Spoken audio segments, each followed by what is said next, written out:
안녕하세요. 강남에 살고 있는 올해 45된 여자입니다.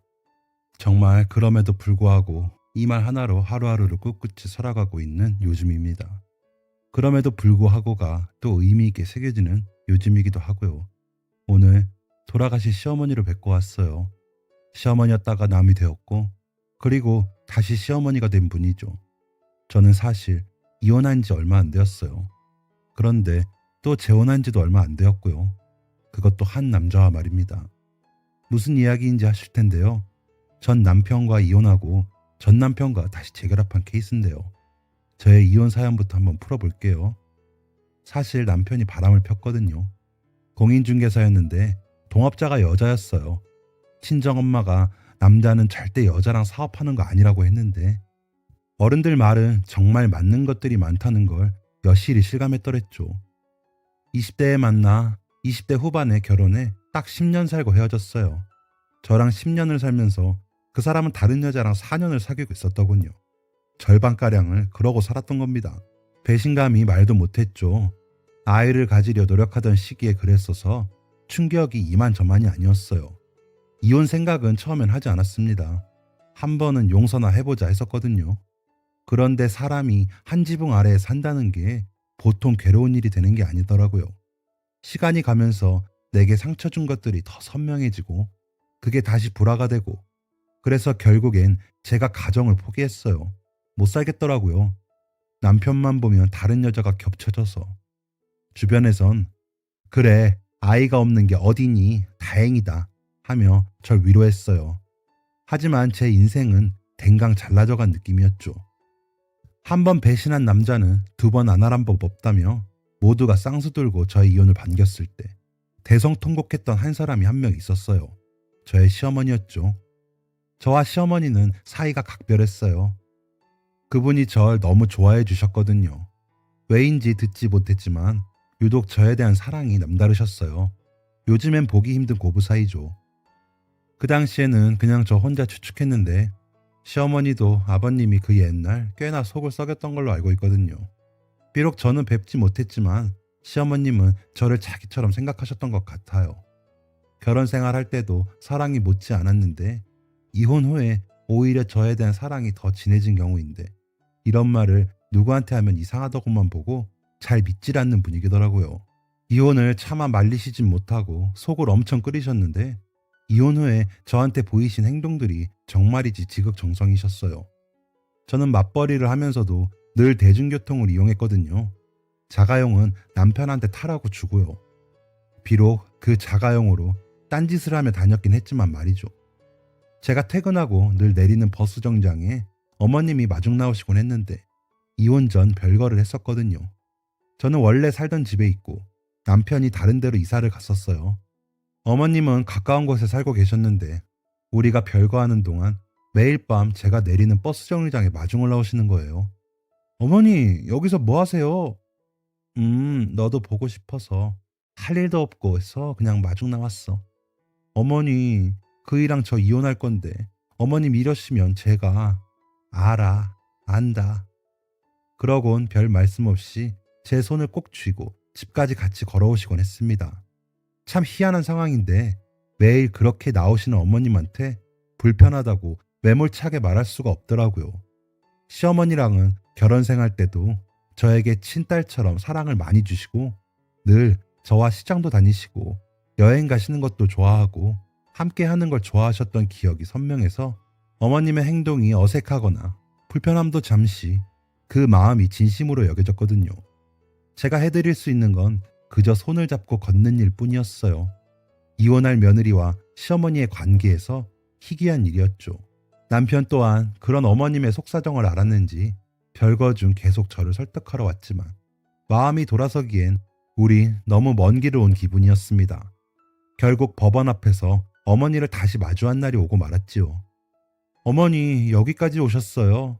오시지 말라니까요. 미안하다. 어머님이 저한테 왜 뭐가 미안하세요? 그이가 잘못한 건데. 내가 자식을 잘못 가르쳤어. 어머님, 너 시집 올 때 내가 얼마나 좋았는지 아니? 내 며느리한테는 꼭 아픔 주는 일 없이 잘해줘야지. 행복하게 살게 해줘야지. 나 혼자 다 다짐하고 또 다짐했더랬다. 그런데 이렇게 되니까 꼭 내가 약속을 못 지킨 것만 같고 모든 게 다 내 잘못 같고 너한테 한없이 미안하기만 하고 그래. 미안하다 얘야. 순간 왈칵 눈물이 쏟아졌습니다. 이혼 과정에서 한 번도 눈물을 쏟은 적이 없는데 미안하다는 그 말에 응어리진 마음이 건드려진 기분이었어요. 법원 앞에서 거의 대성통곡에 가깝게 얼마나 울었는지 모른답니다. 위자료도 어머님이 많은 부분을 채워주신 것으로 알고 있거든요. 시아버님이 폐암으로 일찍 돌아가셨는데 선조 때에 남겨주신 땅이 많이 있었어요. 그걸 아들에게 주지 않고 어머님한테 다 넘기고 가셨대요. 자신이 너무 속썩인 것 같아 미안함을 그렇게 표현하고 가신 건지 알 순 없지만 어머님은 그 덕분에 꽤 많은 재산을 가지고 노후는 그나마 편히 사셨거든요. 선산 중 일부를 팔아서 아들내미 위자료로 된 것 같더라고요. 남편은 말만 사장이었지 거의 부모님 재산으로 부동산 운영하고 있던 거라. 그럼에도 본인이 나서서 굳이 해주실 필요는 없었는데 어머님이 나서서 살게끔 해주시더라고요.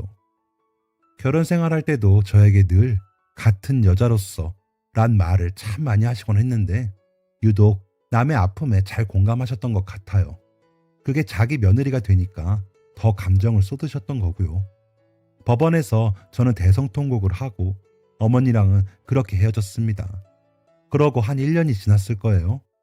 어머님이랑은 연락이 끊어졌거든요. 별것 때야 정리된 게 아니니까 어머님이 찾아와도 만나드렸지만 이혼 후엔 어머님도 이제 그러면 안 된다는 걸 아셨는지 일절 찾지 않으셨거든요. 그 흔한 안부조차 없으셨었죠.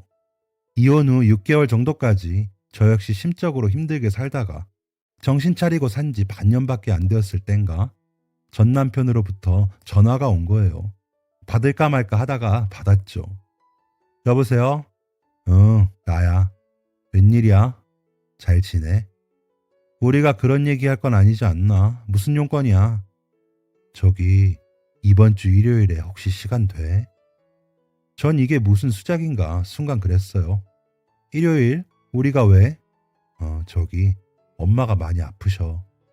아, 그래? 어디가? 병원을 가도 딱히 병명이 안 나와. 누워 계신 지 벌써 반년이 넘어간다. 아, 그래? 노안이신 거 아닌가? 처음엔 그랬는데 어머니가 너만 찾아 요새. 뭔 소리야? 너 술 먹었니? 오해하지 마. 그런 거 아니야. 말이 되는 소리래. 어디서 수작질이야. 수작 같은 거 아니야. 내가 오죽하면 너한테 전화를 했겠어. 아, 몰라. 이상한 소리 할 거면 끊어. 그러고 전화를 일방적으로 먼저 끊어버렸습니다. 말이 되는 소리를 해야죠. 어머니를 핑계로 제게 다시 접근하는 것 같았어요. 가끔 TV 보면 그런 사연 나오잖아요. 기분이 상했죠. 그런데 몇 달 있다가 또 전화가 오는 거예요. 난데 진짜 미안한데 시간 한 번만 내줘. 아, 대체 왜 이러는 건데? 엄마가 진짜 너만 찾아. 저러다 돌아가실까 봐 겁난다. 진짜야? 한 번만 만나주라. 난 안 봐도 되니까 엄마 계신 곳 알려줄게. 정말 미안한데 한 번만 찾아가서 얼굴이라도 비춰주고 와. 부탁할게. 아, 참 난감했습니다.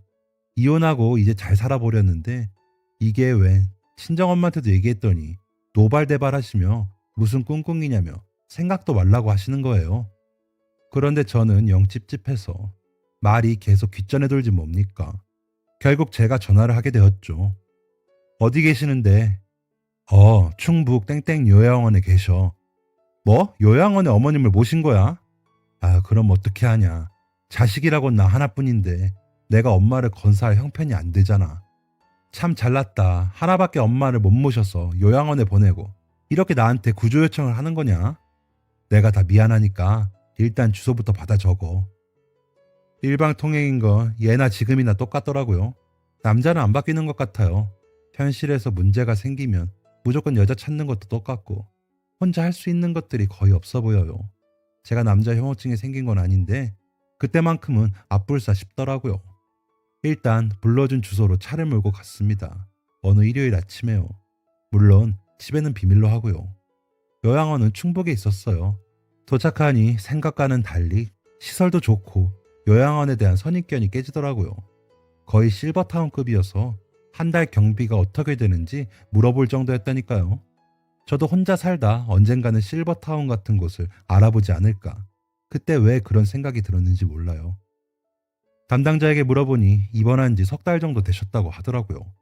처음엔 친구도 사귀고 적응하는 것 같더니 밤만 되면 그렇게 누군가의 이름을 부르면서 우시더래요. 누굴 그렇게 부르며 우셨어요? 경아라는 이름을 부르시며 우시던데요. 경아요? 아, 네. 제 이름이었습니다. 한편으론 이해가 잘 안 갔어요. 왜 이렇게 나에게 각별한 걸까? 한 사람에 대한 마음이 이렇게 무조건적일 수가 있는 건가? 가뜩이나 요즘 세상에 뭔가 몽환적인 느낌이 들었습니다. 비현실적이랄까요? 그런 마음에 휩싸이면서 담당자가 안내해주는 장소로 향했습니다. 지금은 면회가 일절 안 돼요. 그나마 오늘 잠시 개방이니 여기서 만나 뵙고 돌아가시면 됩니다. 시간은 30분입니다. 엄수해 주십시오. 코로나 때문에 면회실이 따로 있었는데 이것도 운이 좋았던 거더라고요. 와본 적이 없으니 그간 면회 금지였던 걸 몰랐어요. 아크릴판으로 가려진 칸막이 너머 깡마른 피골이 상접한 노인이 들어왔습니다. 바로 어머니였어요. 세상에, 어머니! 그 모습에 저도 모르게 어머니를 부르고 말았습니다. 머리를 하얗게 다 세고 몸이 어찌나 말랐던지 제 눈을 의심할 정도였어요. 환자가 아닌데 환자라고 해도 무방할 정도로 쇠약해져 있더라고요. 경아, 경아구나. 어머니 왜 이렇게 살이 빠지신 거예요? 늙어서 그래. 잘 지냈니? 저야 어머님 덕분에 잘 지냈죠. 저는 어머님이 잘 지내시는 줄 알았어요. 그간 연락도 못 드려서 죄송해요. 아니야, 네가 죄송할 게 뭐 있어. 내가 무슨 자격으로 너의 안부 전화를 받니? 네가 이렇게 온 것도 분명 마음 안 내켰을 텐데 승철이가 괴롭혔지? 한번 가보라고? 어머님은 마치 모든 걸 알고 있는 사람처럼 말씀을 하시더라고요.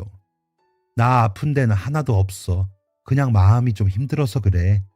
어머님, 시간은 자꾸 가는데 막상 그 모습을 보니 할 말이 안 떠오르고 안절부절 뭔가 크게 내가 잘못하고 있는 것 같은 느낌만 드는 거예요. 그렇게 첫 면회를 마쳤습니다. 여보세요? 난데 어머님 아프지도 않은데 왜 요양원이야? 차라리 실버타운이나 이런 데면 모를까.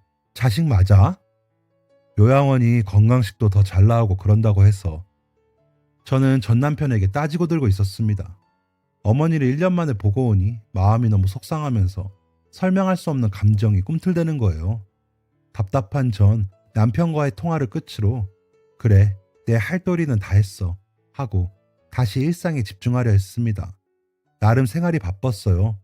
혼자 살면 의외로 할 일이 더 많아져요.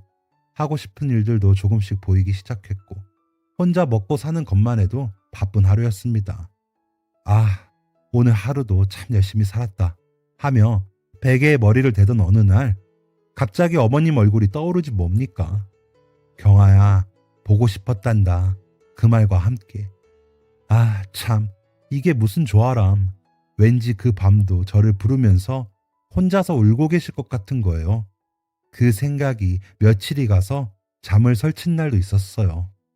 안 되겠다 싶어서 몇 주 후 누구도 모르게 어머님을 다시 찾아갔지요. 어머님, 저 왔어요. 응, 경아야, 또 왔네. 안 바쁘니? 바빠도 어머님 보러 오는 날은 좋아요. 어머, 어느새 저는 며느리 같은 말을 하고 있었어요. 그렇게 어머님과 저는 2주에 한 번씩 만나게 되었고 이건 서로의 의식처럼 비밀리에 지켜지고 있었죠. 어머님 좋아하시는 음식, 어머님이 입으실 옷, 어머님이랑 찍은 사진 등등 점점 제 영역엔 시어머님의 일상이 자라나고 있었습니다. 그러던 어느 날 친정 엄마로부터 전화가 온 거예요. 너 어디야? 나 회사지. 왜? 내가 지금 반찬 주러 잠깐 들렀는데 너 이 사진이 다 뭐냐? 뭔 사진? 네 시어머니 사진이 왜 아직도 네 집에서 나와? 엄마, 그거 내가 집에 가서 설명할게. 엄마가 보신 겁니다. 뭐? 그럼 여태까지 그 노인네 수발하러 요양원을 다녔단 말이야. 주말마다. 아유, 이것이 이젠 별짓을 다 하네. 너 미쳤어? 어쩌려고 그래? 아니, 뭘 어쩐다는 게 아니라 밤마다 나를 찾으신다잖아. 그러다 큰일이라도 나면 어떻게 해? 그걸 네가 왜 신경 써? 이혼한 사이들이. 너 과거 청산 못하면 어떻게 되는지 모르니? 얘가 맞선보라고 할 때 이 핑계 저 핑계 대더니 전 시어머니 수발하는 이혼한 며느리가 어딨니?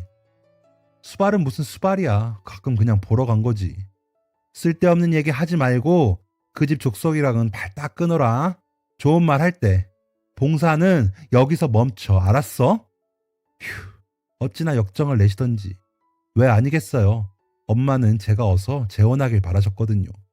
그래서 주말마다 맞선을 보라고 했는데 제가 거짓말까지 하며 전 시어머니를 만나고 있었으니 제가 친정 엄마라도 어이가 없지요. 엄마 앞에선 그러겠노라고 말할 수밖에 없었지만 마음은 전혀 달랐어요. 그러면 그럴수록 시어머님이 더 가엾고 떠올랐어요. 꼭 말리는 사랑일수록 더 붙게 되는 그런 남녀 관계처럼요. 아, 내가 이상한 건가? 왜 이렇게 염려되고 걱정되지? 이런 마음으로 전화도 거의 매일 드리게 되고 그쪽 요양원에선 저의 사정도 모르고 그냥 저를 며느리라고 부르세요. 누구누구 며느리. 어머니, 오늘은 어떤 거 하시면서 보내셨어요? 오늘 네 옷 떴어. 정말요? 제 치수를 아세요? 그럼 어떻게 하세요? 예전에 법원 앞에서 우는 너를 안아준 날 그때 내 팔 한아름에 들어오더라고. 그거 기억하면서 떴지. 정말 저 마음은 뭘까? 이상하면서도 점점 어머님의 사랑이 너무 크게만 다가왔습니다. 그러다 어느 날이었어요. 잠을 청하려는데 다급하게 핸드폰이 울려대는 거예요. 요양원이었습니다. 심장이 철컹했습니다. 여보세요? 네, 김순덕 씨 며느리시죠? 아, 네, 그런데 무슨 일이 있어요? 아, 놀라셨을 텐데요. 어머님이 지금 병원에 계세요. 병원요? 왜요? 아, 일단 진정하시고요. 저녁에 간식으로 찹쌀떡이 나갔는데 드시다가 기도가 막히실 뻔했어요. 그래서 별일은 없는데 혹시나 해서 지금 안정제 맞고 계시거든요. 아니, 무슨 노인들한테 찹쌀떡을 줍니까? 지금 제정신이에요? 병원이 어디예요? 저는 그 사람들한테 온몸으로 화를 냈습니다. 그러곤 황급히 옷을 되는 대로 걸쳐 입고 집을 빠져나와 차를 급하게 어머님 계신 곳으로 몰았습니다. 세상에, 기도라도 막혔으면 어쩔 뻔했어. 생각이 있는 사람들이야 뭐야. 어머님 얼마나 무서우셨을까. 혼잣말을 하면서 시속 170 넘게 밟았어요. 서울에서 충북까지 1시간 걸렸어요. 정신없이 밟아댄 거죠. 병원에 도착하니 응급실에 어머님이랑 담당자 한 명이 있더군요. 어머님 괜찮으세요? 경아. 아이고 얼굴이 이게 뭐야.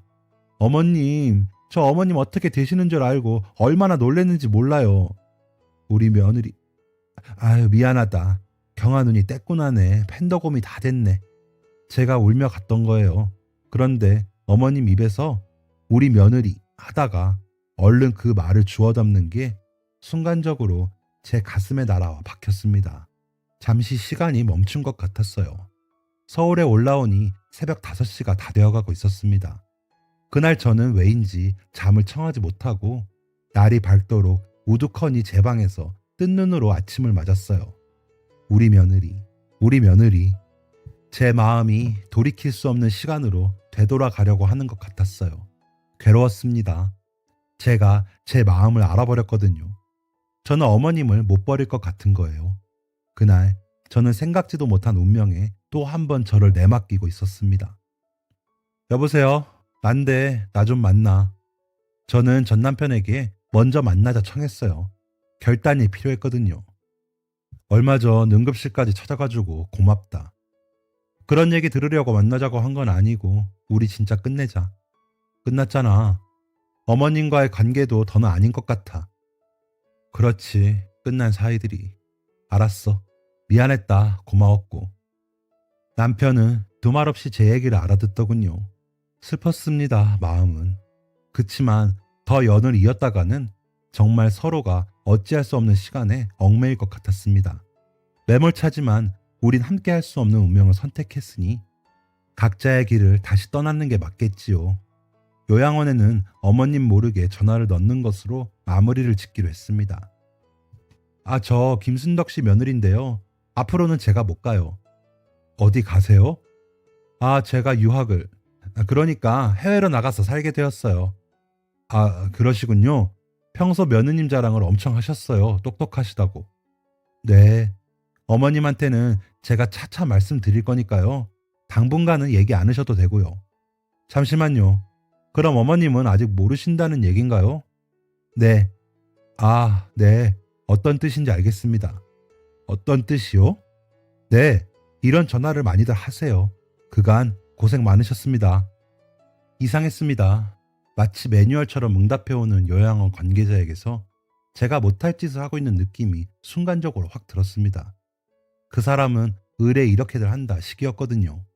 여하튼 그렇게 마무리가 돼 가는 것 같았습니다. 그런데 하늘의 계획은 달랐던 건지 몇 달 후 요양원으로부터 다시 전화가 온 겁니다. 김승덕 씨 며느님, 저 여기 충북인데요. 어머님이 위독하세요. 네? 정신없이 또다시 달려간 그 밤, 어머님은 산소 호흡기를 끼고 계셨어요. 담당자는 저를 조용히 불러 이러더군요. 며느님 전화 온 날 몇 주가 지나도 안 오시니까 뭔가 눈치를 채신 건지 그때부터 식사도 제대로 못하고 시름시름 알아가셨거든요. 그러다가 어제 쓰러지셨어요. 연락이 통 없어서 저는 이제 됐나 보다, 잘 지내고 계신가 보다 했는데 어머님은 이제 제가 오지 않을 것을 알고 아파지셨던 겁니다. 그렇게 병원서 2주를 보냈어요. 연차까지 장기간 내고요. 이렇게 된 마당에 저를 그토록 원하시는 분 앞에서 제 살 길만 찾을 순 없었지요. 집에선 난리 치셨지만 다 무시할 수밖에요. 지금은 어머님 건강 되찾는 게 제일 중요했으니까요. 그리고 기적처럼 어머님이 호전되기 시작하셨어요. 경아야, 어머님 정신이 돌아오세요. 경아야, 우리 같이 살면 안 되겠니? 숨이 탁 막혔습니다. 마치 터질 때를 기다린 풍선처럼 저도 그 말을 기다렸던 것인지 거스를 수 없는 시간이 찾아온 것 같았거든요. 전 저도 모르게 답했습니다. 어머님, 그렇게 해요. 우리 다시 같이 살아요. 일을 저지르고 만 것이죠. 그렇게 저는 재결합하게 되었는데 집에서 난리 나신 거 가까스로 진정드리고 이만저만 산을 몇 번을 넘었는지 몰라요. 남편은 그간 제가 어머님께 한 것과 어머님이 저에 대해 보이신 마음에 사람이 달라졌더라고요. 재결합까지는 쉽진 않았지만 저는 어머님을 모시고 살기로 했고 남편은 살면서 뭔가 큰 가치를 알게 된 것 같다며 정말 성실한 사람으로 바뀌었어요. 적어도 지금까지는요. 우린 헤어진 지 2년 만에 다시 한 가족이 되었습니다. 어머님은 건강이 많이 호전되셔서 저랑 여행도 다니시고 그랬어요. 그런데 삶이 참 얄궂은 게 그렇게 딱 3개월 있다가 새벽에 심정지가 오셔서 돌아가셨어요. 저랑 그렇게 딱 3개월 사시다가요. 하늘이 무너지는 기분이었습니다. 왜 더 빨리 살지 못했을까? 왜 내가 그때 참고 살지 못했을까? 온갖 후회와 자책이 어머님의 죽음 앞에서 쏟아져 나왔습니다. 유품을 정리하는데 어머님 유언장이 발견되었어요. 워낙 새벽에 급사로 돌아가셨던 거라 유언을 미처 어느 누구에게도 듣지 못했거든요. 그래서 없는 줄 알았는데 어머님은 자기 명을 아셨는지 사전에 준비를 해 놓으셨더라고요. 그런데 그 유언장엔 이렇게 써 있었습니다. 경아, 너가 나는 참 좋았다. 너가 우리 집에 처음 인사 온 날 입었던 원피스도 엄마는 기억한단다. 자식이 못난 짓 해서 너가 울었을 때 내 마음이 무너지는 것 같았다. 시어머니랑 며느리는 사이가 안 좋다는데 나는 딸이 없었어서 그런지 너가 꼭 내 딸 같았어. 마치 편지를 써놓은 듯 어머님 유언장은 제 이야기로 가득했습니다. 내 모든 재산은 경아 너 앞으로 하고 싶구나. 내 못난 자식이 너를 마음에 아프게 한 것에 일말의 보상이나 되려는지 모르겠지만 내 뜻에 따라 너가 받아서 행복한 세상 살길 바란다. 오래전 일이지만 내겐 원래 딸이 하나 있었다. 내 눈에는 넣어도 아프지 않은 세상에서 제일 곱고 고운 소녀였어. 그 아이는 꽃을 피워보지도 못하고 어린 나이에 병으로 세상을 떠났단다. 너를 처음 본 날 네 눈이 내 아이와 어찌나 닮아 있던지 처음 보는 날부터 내 딸 같은 생각이 들었어. 그렇게 너를 딸처럼 아꼈다. 안 보면 보고 싶고 보고 있어도 보고 싶었단다. 너를 만난 후로 먼저 간 딸의 그리움이 그 전만큼 그렇게 아프지만 않더라. 네 덕분이야. 나를 만나줘서 고마웠다. 건강해라 항상. 너의 영원한 시엄마가. 남편 밑으로 원래 여동생이 한 명 있었대요. 어머니가 공주처럼 무척이나 아끼시던. 그런데 어렸을 적 병으로 죽었다고 하더라고요. 지금이면 쉽게 고쳤을 병인데 옛날이라 손도 못 쓰고 죽었다고 합니다. 어머니는 딸을 잃고 세상을 다 잃은 것처럼 힘드셨다고 하더라고요. 낮에는 남은 가족들을 위해 사시고 또 밤이 되면 딸 사진을 껴안고 우셨다고. 어머님이 저를 정말 살아 돌아온 딸처럼 여기셨던 게 아닐까 싶은 마음이 또 제 마음을 차오르게 만들더라고요. 유언장에 따라 저는 어머니로부터 큰 유산을 상속받았습니다.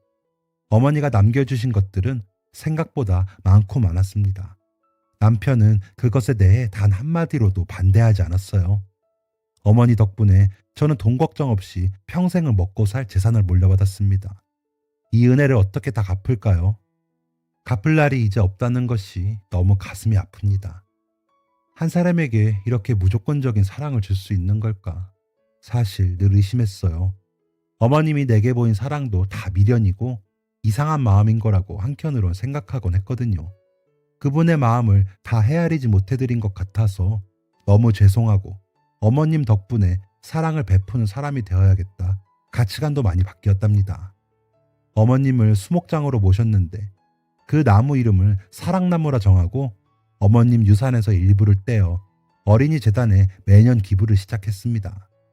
어머님이 제 피와 살로 낳은 딸을 잃으신 그 아픔과 사랑을 제게 주었듯 저 역시 어머님 뜻을 따라 새 생명들에게 사랑을 나누어 주려고요.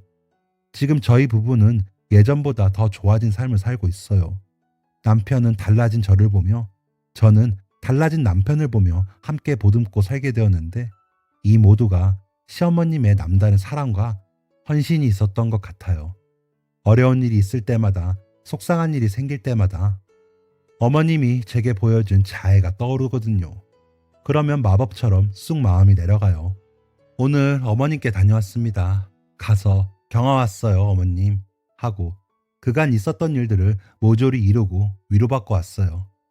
어머님은 비록 제 곁에 안 계시지만 어머님이 남기신 며느리에 대한 헌신적인 사랑은 시간이 갈수록 더 짙어지고 있거든요. 저의 이야기는 여기까지입니다. 못난 며느리가 어떻게 성숙해져 가는지 다음에 또 찾아올게요. 건강한 날들 되시고 추운 날씨에 감기 조심하십시오. 그럼 안녕히 계세요. 감사합니다. 지금까지 사연 들어주셔서 감사합니다. 사연이 재밌으셨다면 구독과 좋아요를 눌러주세요. 감사합니다. 안녕히 계세요.